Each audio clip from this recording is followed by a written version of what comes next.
오늘 우리에게 주시는 하나님의 말씀은 사도행전 2장 43절에서 47절입니다.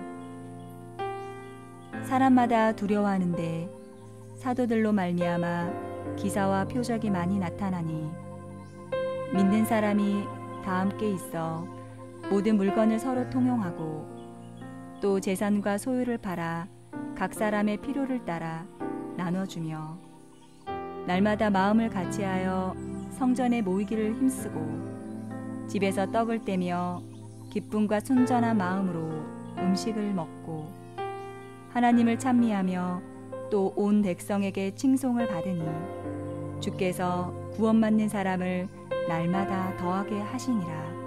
아멘.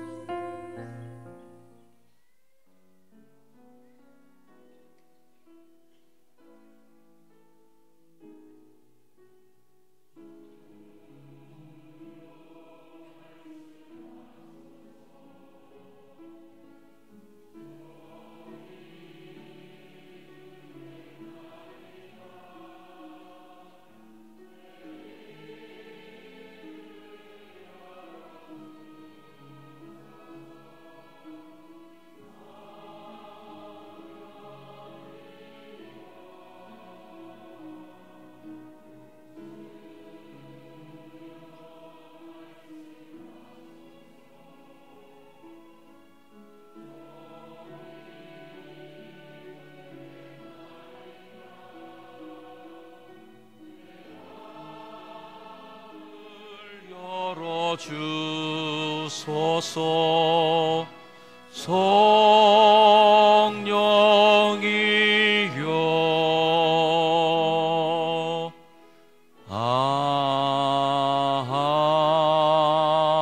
아멘.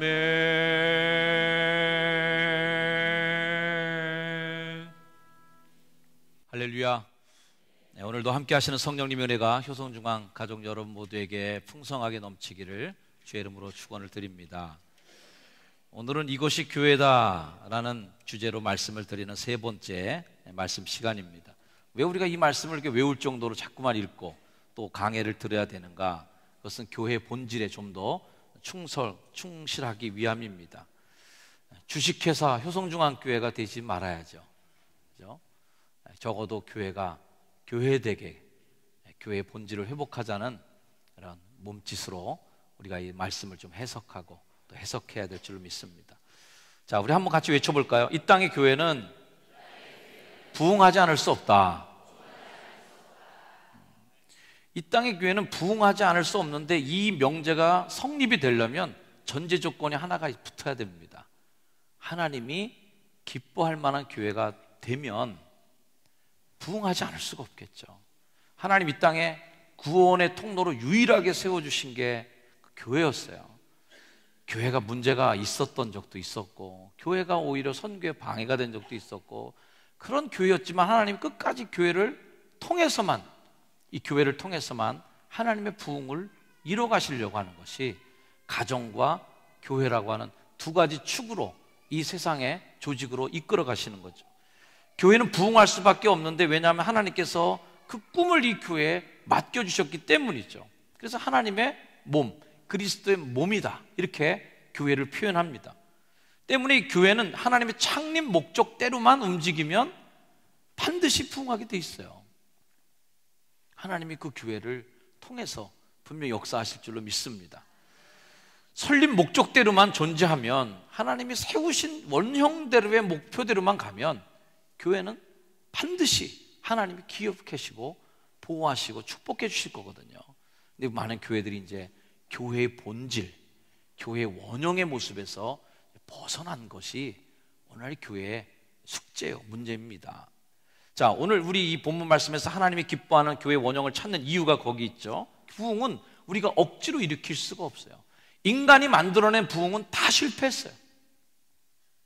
인위적으로 부흥을 조작해낸 부흥은 다 하나님이 치셨습니다. 그리고 그런 교회는 다 망했어요. 부흥은 하나님이 주시는 선물입니다. 오늘 말씀의 끝구절에도 주께서 구원받는 사람의 수를 날마다 더하니라. 구원받는 사람의 수가 날마다 더해가는데 그 주체가 누구냐면 주께서 하시는 거예요. 주께서 구원받는 사람의 수를 날마다 더해 주신 것이 부흥이었어요. 그러면 주님이 구원받는 사람을 맡길 교회가 누구냐인 거예요. 구원받을 사람을 날마다 더해 주실 교회가 어디냐, 그 교회다 그 영혼을 맡길 교회가 어딘가, 이것이 우리 효성중앙교회가 또 이 땅의 모든 교회들이 고민해야 될 숙제예요. 절대 진리가 위협을 받고 있는 이 포스트 모더니즘 시대를 살고 있는 21세기 교회가는 이제는 성장 신화만 쫓아가는 성장주의, 번영신학도 아니고 교리 논쟁만 벌이는 교조주의가 되는 것도 아니고, 오늘 이 시대의 교회론의 가장 중요한 핵심 키워드는, 핵심 어는 건강한 교회라는 것입니다. 건강성. 오직 성장만을 위해 애썼던 지난 30년간의 교회 성장 주도형의 목회가 한국 교회에 적지 않은 심각한 부작용을 일으킨 것 사실입니다. 이제 교회는 성장을 위한 성장주의가 되면 안 된다. 성장은 하다 보니까 저절로 되면 좋은 거고 아니어도 할 수 없는 거예요. 우리가 노력해야 될 건 뭐냐면 건강한 교회가 되자는 거예요. 여러분 이제까지 어떻게 잘하셨어요? 잘 먹고 건강하게 지내다 보니까 나도 모르는 사이에 덩치도 커지고 키도 커지고 이 잘한 거예요. 건강하다 보니까 저절로 성장이 일어난 거예요, 여러분들. 그죠? 누가 내 키가 자라야지, 몸무게가 늘어나야 되는데 이렇게 노력한 사람이 없어요. 하나님이 하셨다. 우리는 건강하기 위해 애쓸 뿐이다. 교회도 마찬가지죠. 하나님이 바라고 꿈꾸시는 인류 구원의 꿈에 우리가 교회가 적극적으로 동참하고 건강하게 그 몸의 세포를 이루게 되면 하나님의 교회는 점점 더 커가고 부흥할 것입니다. 이 땅의 모든 교회들이 이렇게 건강한 세포가 되면 좋겠어요. 그리스도의 몸이니까. 우리 몸 중에서 남을 위해서 다 세포들이 존재합니다. 우리 전체를 위해 존재하는데 자기만 위해서 존재하는 세포가 있어요. 그 세포를 가리켜서 우리는 암세포라고 얘기합니다. 암세포는 다른 영양분을 다 지가 빨아들이고 다른 세포들을 죽이고 이래서 자기를 등치만 키워요. 이 암세포는 그렇게 잘하잖아요. 자기를 키워요. 자꾸만 자기가 다 먹어들여요. 이게 결국은 사람을 생명을 위협하는 거죠. 교회의 생명도 왜 위협받습니까? 나만 위하는 사람들, 내 얘기만 들어달라는 사람들, 내 생각만 해달라는 사람들, 나 이렇게 하다 보니까 그 세포는 암세포가 됐어요. 오늘 설교 제목이 뭐예요? 우리가 된 교회. 우리 모두가 하나님의 교회를 이뤄나가는 공동체인 것을 오늘 이 설교 말씀을 통해서 확인하려고 합니다. 건강한 교회 공동체로 이 초대교회를 우리가 보고 있는데, 이 초대교회 공동체가 왜 건강했냐면 코이노니아를 이루는 공동체였다. 코이노니아라는 말을 많이 들어봤을 겁니다. 친교, 교제라는 의미를 갖고 있는 히라보예요. 이 교회에서 반성경적이고 반교회적인 말이 뭐냐면, 아유, 내 믿음 나만 잘 지키면 되지 뭐. 이게 굉장히 좋은 말인 것 같은데 이게 참 반교회적이고 반성경적입니다. 아유, 나만 잘 믿으면 되지 뭐. 이게 안 되는 거예요. 오늘 말씀 44절을 보면 이런 말씀으로 시작하죠. 믿는 사람이 어떻게 있어요? 다 함께 있다는 거예요. 교회는 이거예요. 믿는 사람이 다 함께 있는 곳이 교회예요. 교회라고 하는 말 자체에 벌써 모일 회, 모이는 거거든요. 오늘 우리가 성경에서 배우는 첫 번째 공동체성은 함께 모이는, 함께 있는 공동체다. 코이노니아 공동체다. 믿음을 가진 사람은 성령을 받아들이고 그 마음속에 성령을 받아들이고 예수 그리스도의 구원의 감동을 받으면 몸에 뭐가 생기냐면 예수의 보혈로 인한 자성이라고 할 수 있는, 비유하자면 자석의 성질을 띄어요. 그 자석의 성질이 어떤 성질이에요? 다른 거를 끌어당기는 성질이에요. 그래서 믿음의 자성을 갖고 있는 사람들은 서로 끌어당깁니다. 모이기를 기뻐하는 거죠. 근데 내 마음에 은혜가 떨어지고 감동이 떨어지면 뭐부터 일어나요? 만나기가 싫어져요. 자성이 떨어진 거예요. 끌어당기는 힘, 붙어당기는 힘이 떨어지고 분리되기 시작해요.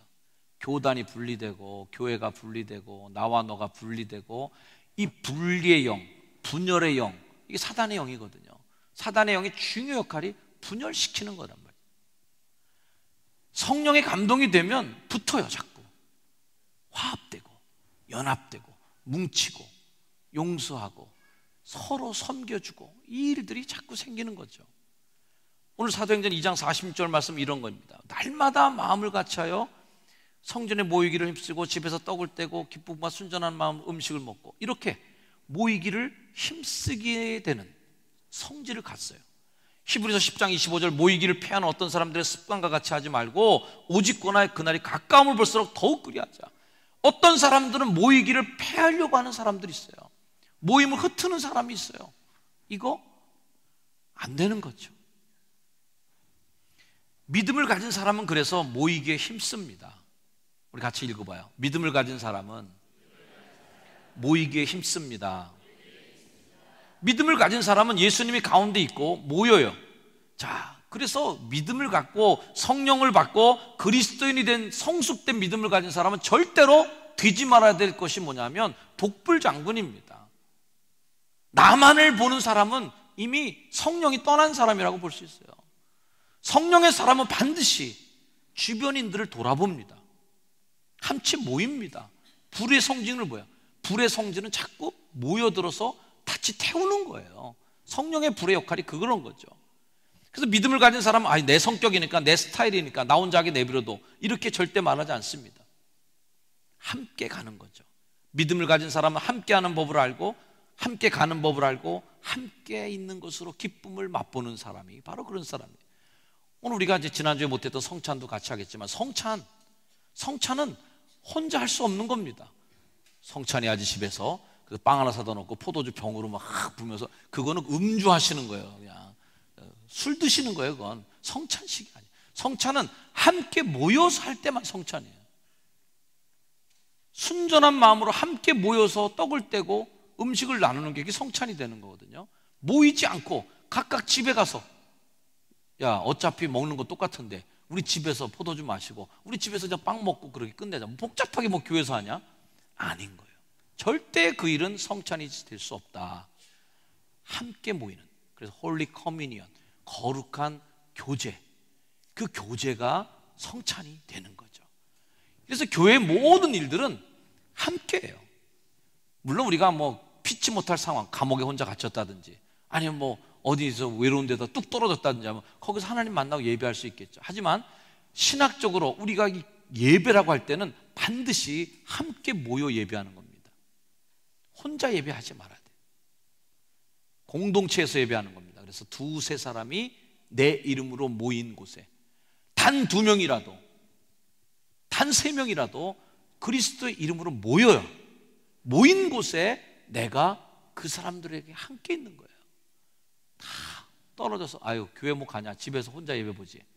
절대 교회는 그럴 수 없다. 초대교회 상도들은 모이기 힘든 상황 속에 있었습니다. 모이면 흩어놓는 사람들이 거기에 적대의 실까지, 모이면 잡아 죽이고, 모이면 사람들이 와서 핍박했어요. 그럼에도 불구하고 더 모이는 거예요. 그럴수록 오늘날의 문제는 뭐예요? 모이는데 아무 불편함이 없는 거예요. 교회 역사를 보면 모이는 걸 방해받을 때 더 잘 모입니다. 중국의 가정교회들 문화혁명 이후로 모이지 못하게 하니까 더 잘 모였어요. 북한의 지하교회 핍박받고 모이면 죽으니까 더 잘 모이고 있어요. 더 열정을 갖고 순수를 지키고 있어요. 오늘날 우리들의 문제는 뭐예요? 모이기 너무 편하다. 권장사항에 모이는 게 누가 핍박하질 않아요. 방해하는 사람이 없어요. 그러면서 우리가 모이는데 더 정신이 희미해지고 모이기를 패하는 자들의 습관처럼 흘러가는 우리의 단점을 보고 있어요. 초대교회는 모이기를 힘쓰는 교회였다. 다시 한번 인사하겠습니다. 우리는 모이기 때문에 교회입니다. 모이기 때문에 교회가 됩니다. 이 모여서 그럼 뭐 했냐 이 사람들이.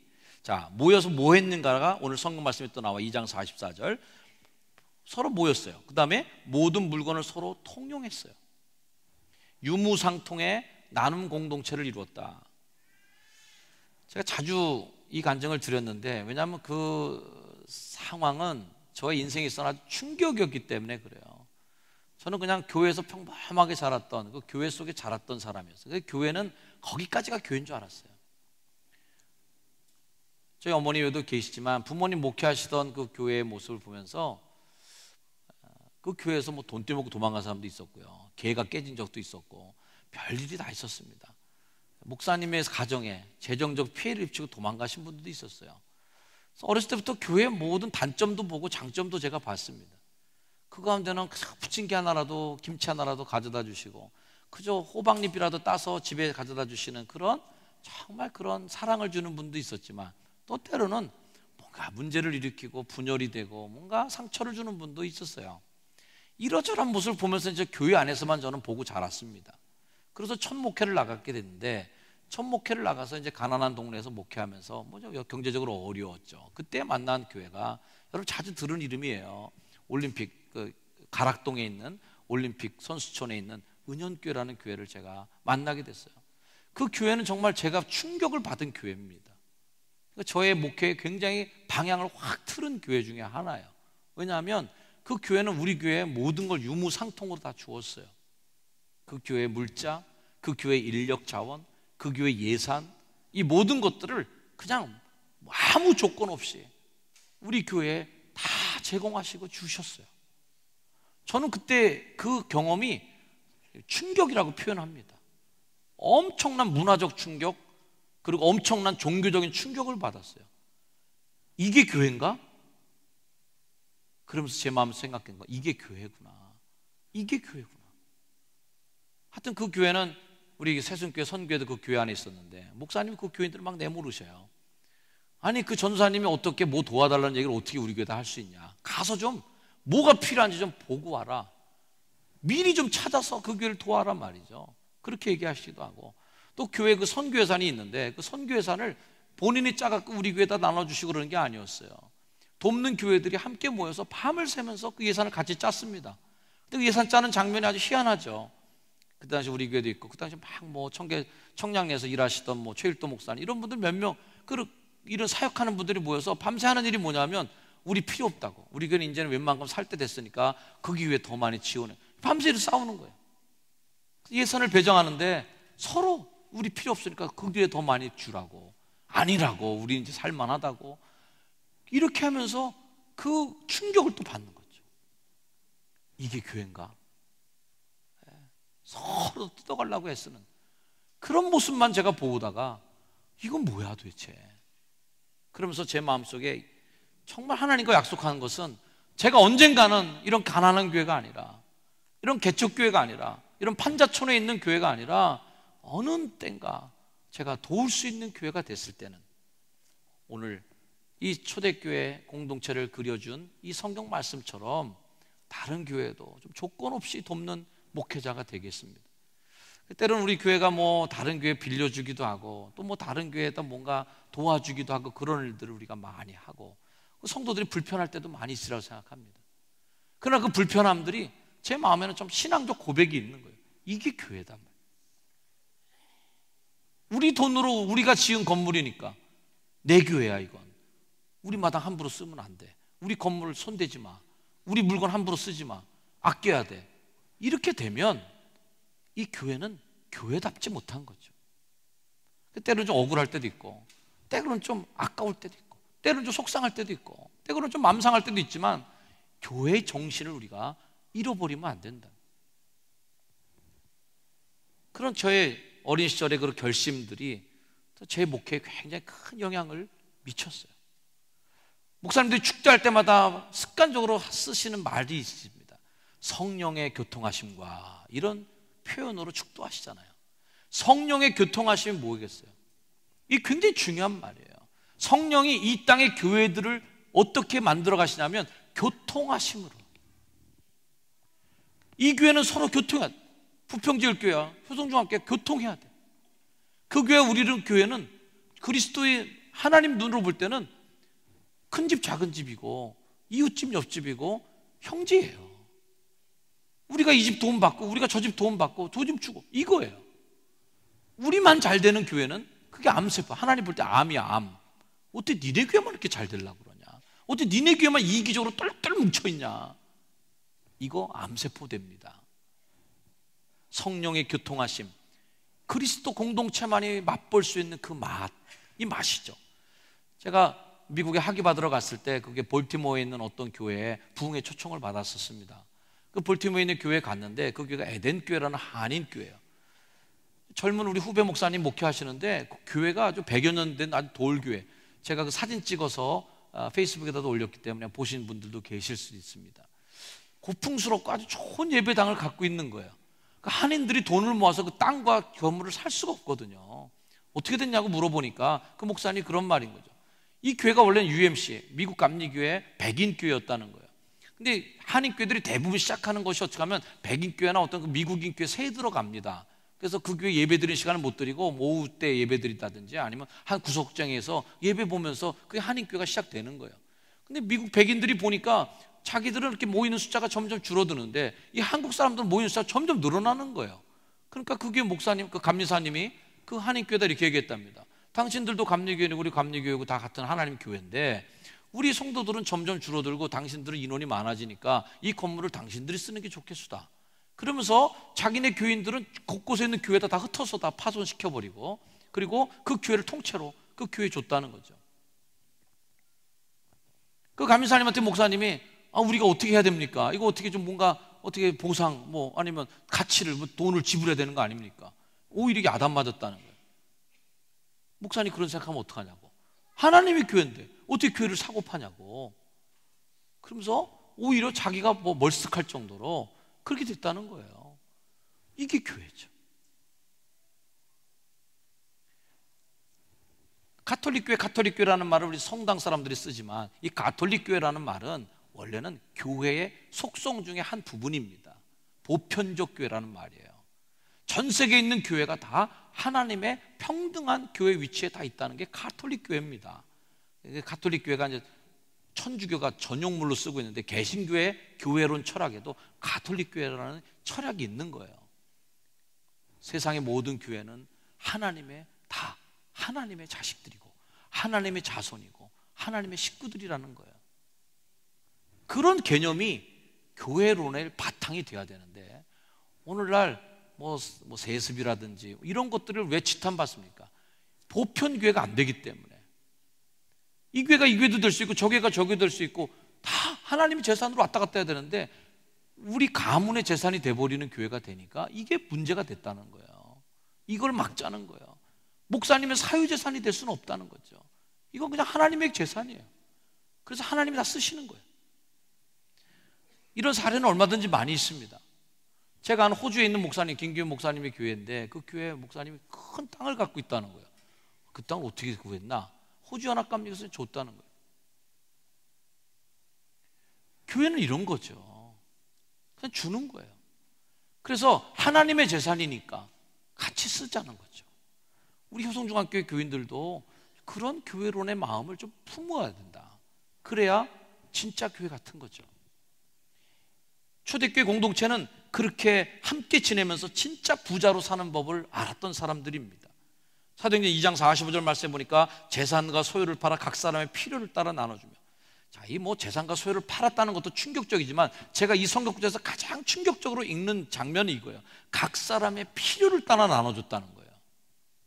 자, 여러분들 한번 생각해 보십시오. 회사에서 월급 주는데 이번 달 사장님이 주는 월급이 3천만 원 정도가 직원들 페이가 있단 말이에요. 회사 직원들 모아놓고 이사진들 뭐 다 대리 뭐 또 평사원까지 모아놓고 여러분들 올 이번 달에 줄 월급이 3천만 원 분량의 큰 덩어리가 있는데 필요대로 나눠 씁시다. 그러면 이 돈이 모자랄까요? 남을까요? 내가 혼자 가져와도 모자라. 난 내가 3천만 원 다 가져도 모자라요. 여러분 그런 마음 없으세요? 정말 나 혼자 다 써도 모자르지 그걸 언제 누구랑 나눠 쓰고 앉아있어요? 그걸 3천도 모자르죠. 다 가져도 모자라요. 근데 각 사람의 필요를 따라 나눠줬다는 거예요. 나눠주는 주권자가 나눠준 게 아니라 요청하는 사람들이 필요대로 가져간 거예요.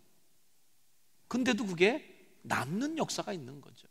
흔히들 이 성경 구절에서 뭐 막시즘의 출발이라는 거, 공산주의 출발 뭐 여러 가지 얘기합니다.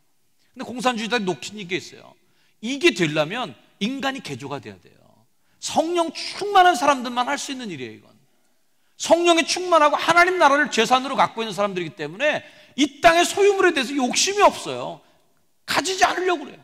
그러니까 이게 된 거지 공산주의가 그 시스템은 그렇게 공정공생으로 만들어놨지만 뭐를 못 바꿨어요? 인간의 욕심을 못 바꿨잖아요. 그래서 오히려 공산주의를 만드는 지도자들이나 그런 리더 그룹들이 오히려 더 차별적으로 살고 더 권력을 누리고 더 부를 누리잖아요.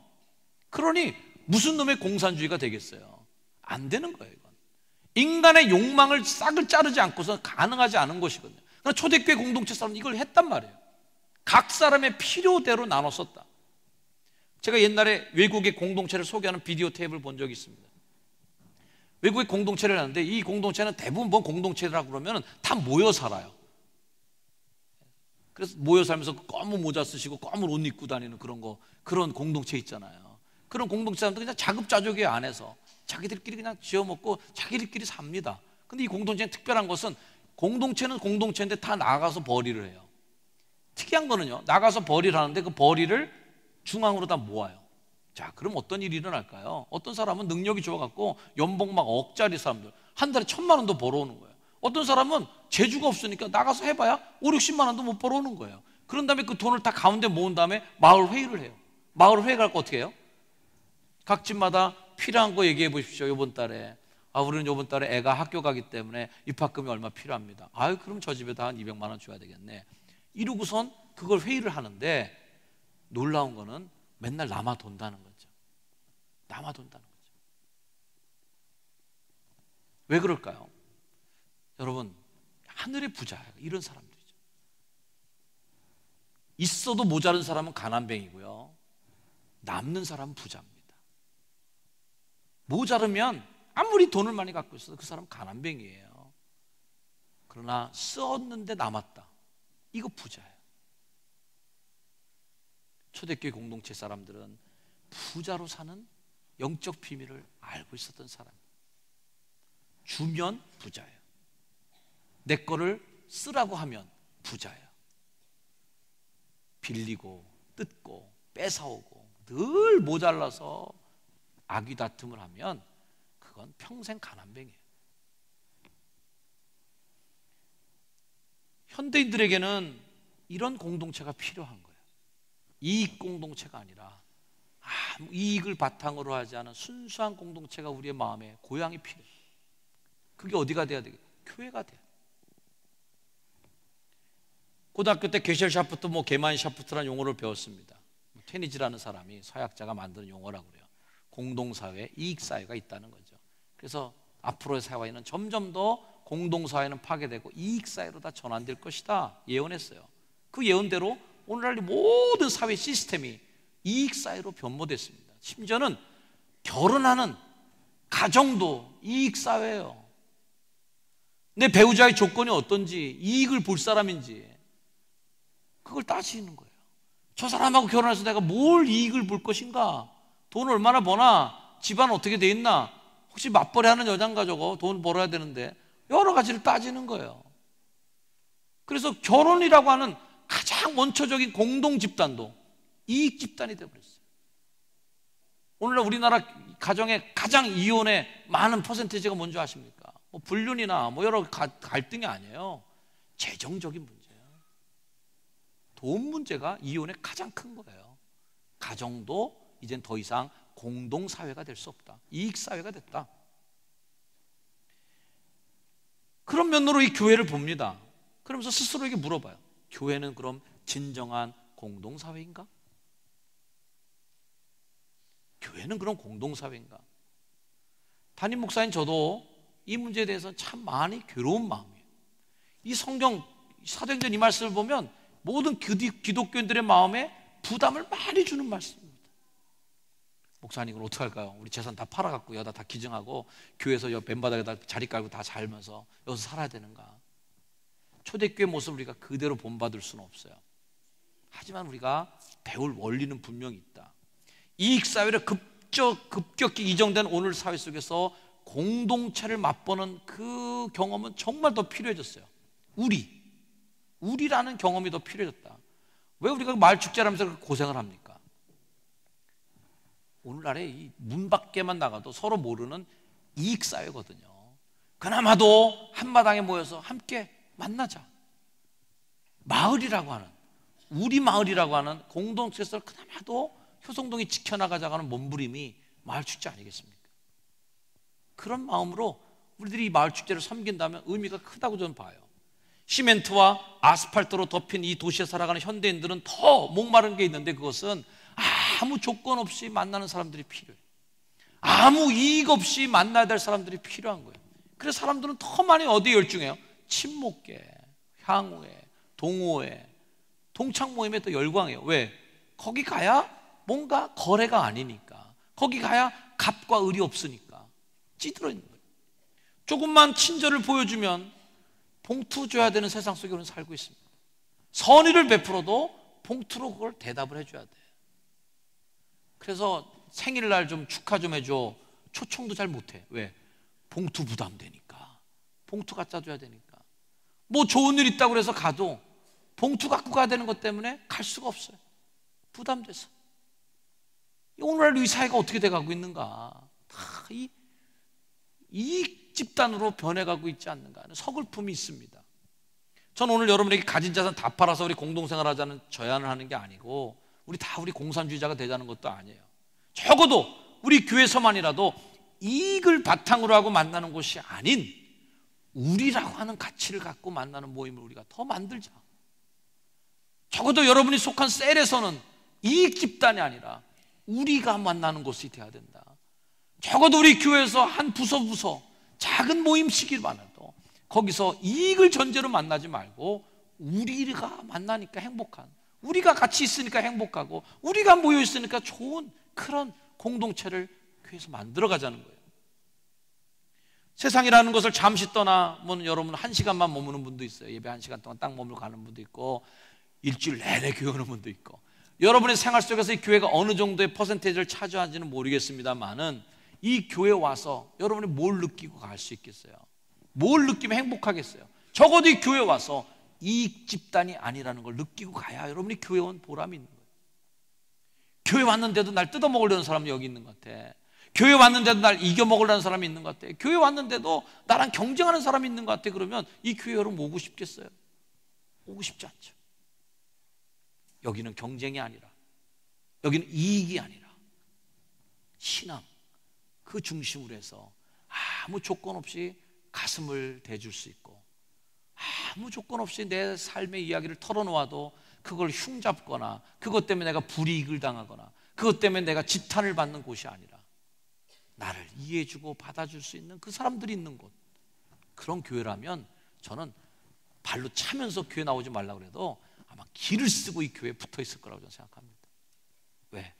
그런 데가 이 교회밖에 없다고 생각하니까. 세상이 어떻게 변해든지 간에 교회의 참맛은 역시 품어주는 것이다.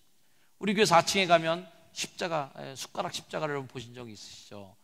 4층에 가서 식사 한 번도 못 해보신 분은 거기 그게 있는지도 잘 모르는 분도 있을 텐데, 교회가 딱 이 교회가 봉헌될 때 각 가정에서 쓰던 숟가락들을 다 가져오라고 그래서 십자가를 하나 만들었습니다. 그 숟가락 십자가를 오시는 분들마다, 교회 오는 분들에게 소개하면 다 좋아하세요. 우리 교회 인증샷 1번 포토존이 그 숟가락 십자가 앞입니다. 저는 그 숟가락 십자가의 의미가 너무 좋다고 생각해요. 밥상 공동체, 숟가락의 말로 우리 생명이죠. 이걸 퍼먹잖아요. 생명 공동체, 한 식탁에 둘러앉은 밥상 공동체, 생명을 함께 나누는 생명 공동체의 의미가 담긴 아주 소중한 십자가라고 저는 생각합니다. 우리 교회는 그런 곳이어야 된다. 우리 서로의 숟가락에 모인 이익이잖아요. 우리가 주로 남들 헐뜰 때 뭐라 그래요? 야, 지 숟가락 뺏으면 아주 난리가 나. 지 밥그릇 차지하는 거지 뭐 철밥통이야. 이런 걸로 우리의 이익, 우리 이기심을 표현합니다. 남의 숟가락 뺏어보세요. 이거는 살인 나는 겁니다. 근데 그 숟가락이 한 자리에 모였는데 만들어 놓고 보니까 십자가가 됐다. 그리스도의 십자가 안에서 우리의 숟가락을 다 내놨어요. 내 밥줄을 포기하는 마음으로 내놓은 그 십자가의 그 의미가 얼마나 소중한가 말이죠.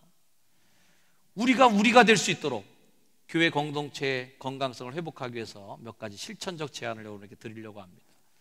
첫 번째는 먼저 인사하는 것입니다. 옆에 분에게 다시 한번 인사 한번 뵙시다. 반갑습니다. 네, 반갑습니다. 자, 같이 예배를 드리는데도 이름도 모르는 분이 옆에서 예배를 드릴 때가 있어요. 그럼 경계합니다.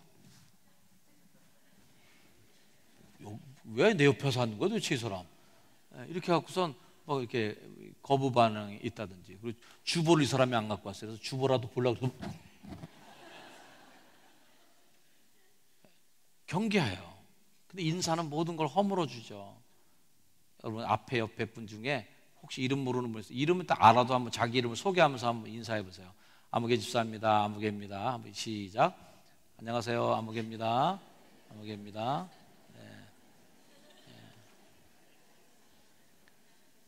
교회에서 인사 좀 잘 하자는 거고, 그리고 여러분 희미해졌지만 이름표 이제 다신 분들이 많이 없어지고 있는데, 그 이름표를 하자는 거는 내 이름 누가 내가 모르겠어요. 그리고 교회 오래 다니신 분들은 다 내가 다른 사람 다 알 거라고 생각하세요. 그러나 새가족들이 모를 때도 있고, 또 새가족들은 또 내 이름을 남들이 모르니까, 그러면 이름표 혹 자꾸 놓치신 분들은 한번 계속 꿋꿋하게 좀 달고 다녀주시기 바랍니다. 내가 누군지를 남에게 알려드리는 인사죠. 두 번째는 남에게 피해를 끼치지 마시길 바랍니다. 웨슬리 목사님도 그랬어요. 남에게 갖는 도덕적 강령 중에 제 1번이 do not harm, 남에게 해를 끼치지 말라. 이게 굉장히 중요했어요. 굉장히 소극적으로 보입니다.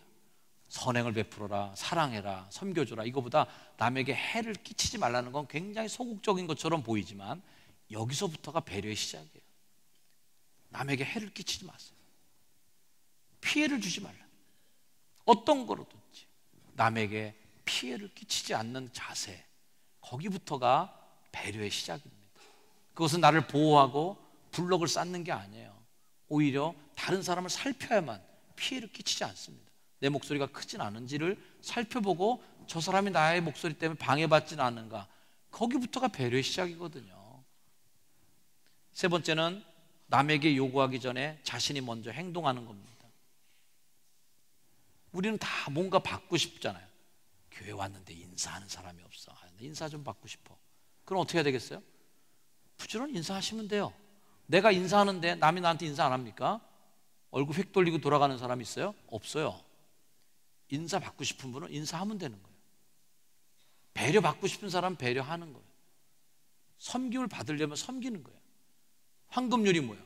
남에게 대접을 받고자 하는 대로 남을 대접하라. 이걸 기억하십시오.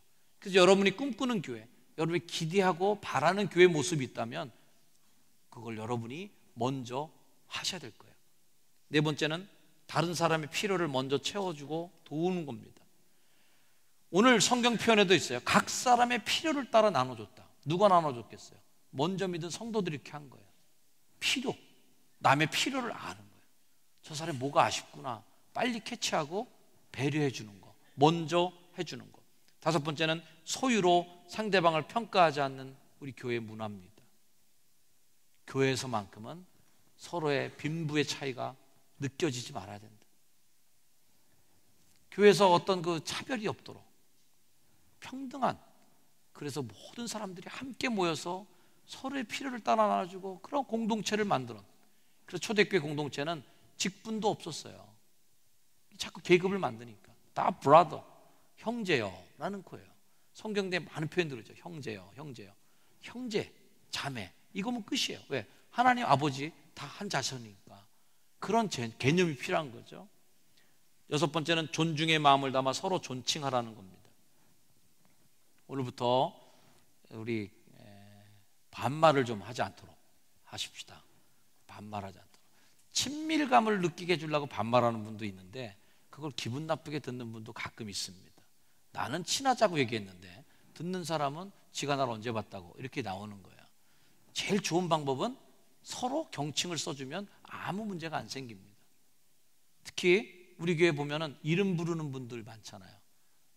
소영 집사 뭐 이런 식으로, 그죠? 그렇게 부르면 안 돼요. 성이라도 불러주면 정 집사님 이렇게 불러주면 되는데 꼭 소영 집사 뭐 이런 식으로 불러요. 제가 이상화 장로님한테 상화 장로님 그러면 상화 장로님 기분 나쁘시잖아요.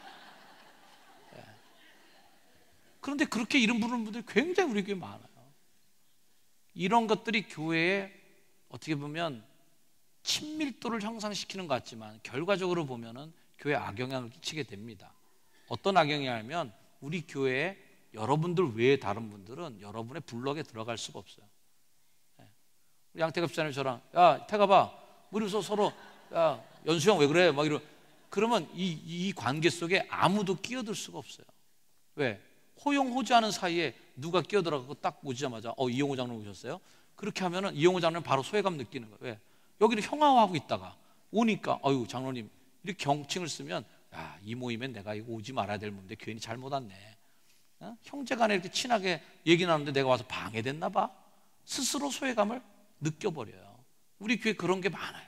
그래서 새로 오신 분들이 우리 교회가 텃세 있다고 그러는데 내가 볼 땐 텃세 없어요. 텃세가 뭐냐면 우리끼리 서로 친한 게 텃세야. 조금 덜 친해져야 돼. 덜 친한 것처럼 공식적인 모임에서는 서로가 배려를 똑같이 해줘야 된다는 거예요. 그렇게 할 때 소외감이 느껴지지 않는 거죠. 7번째는 봉사는 빚 갚는 마음으로 하십시오. 교회에서 서로 섬기고 봉사할 때 이것이 나의 자랑과 공로가 되지 않고 우린 다 빚 갚으러 온 사람들이에요. 하나님이 물에서 건져주셨고 죽을 죄인 살려주셨으니까 평생 그거 죽을 죄 갚는 죽을 죄 살려주신 그 빚 갚다 끝나는 거예요. 우리는. 그러니까 누구도 우리의 봉사와 헌신에 자랑도 할 수 없고 권리를 주장할 수 없다. 우리 모두는 빚 갚다. 8번째, 경청하는 겁니다. 다른 사람의 말을 잘 듣는 것부터가 인격의 시작이다. 남의 말을 끊지 않는 것부터가 바로 인격의 훈련이다 생각하시고 경청하고 9번째, 사과할 일이 있으면 빨리 사과하는 것이 제일 좋습니다. 빨리 사과하시되 확실히 사과하시는 게 좋아요. 왜? 한 번만 사과하면 끝이야 되니까. 그 2번 하겠어요? 2번 하는 것도 괴로워요. 한 번 할 때 확실히 느끼도록 해줘야 돼. 그러면 확실한 겁니다. 근데 한 번 할 때 그냥 어설프게 해두면 나중에 가서 3번, 4번을 또 해야 돼. 어떤 분이 그럽니다. 목사님 서로 사과하고 잘 끝났어요. 그래? 잘 됐네. 근데 상대방 들어보니까 하나도 화가 안 풀렸어. 왜 그래? 그랬더니 미안해. 뭐 그래. 알았어. 하여튼 다음부터 잘합시다. 이러고 갔다는 거예요. 그럼 그게 사과한 거예요? 사과 안 된 거죠. 사과했다고는 생각은 하지만 자존심은 무너지지 않은 거예요. 자존심이 완전히 무너질 때 그때 사과지. 내가 다 챙길 거 챙기고 하는 게 무슨 사과겠는가. 진심으로 사과해야 된다. 마지막은 웃는 겁니다. 미소는 관계의 최고의 윤활유다 생각합니다. 자, 옆에 분을 위해서 한번 웃어주세요. 썩소를 지어주세요. 이렇게 교회 와서 다 웃는 교회, 행복한 교회. 웃으면 관계에 기름칠이 잘 됩니다. 모두가 함께 행복한 우리가 되었으면 좋겠어요. 할렐루야. 자, 옆에 분에게 한번 인사하겠습니다. 당신과 나는 우리입니다.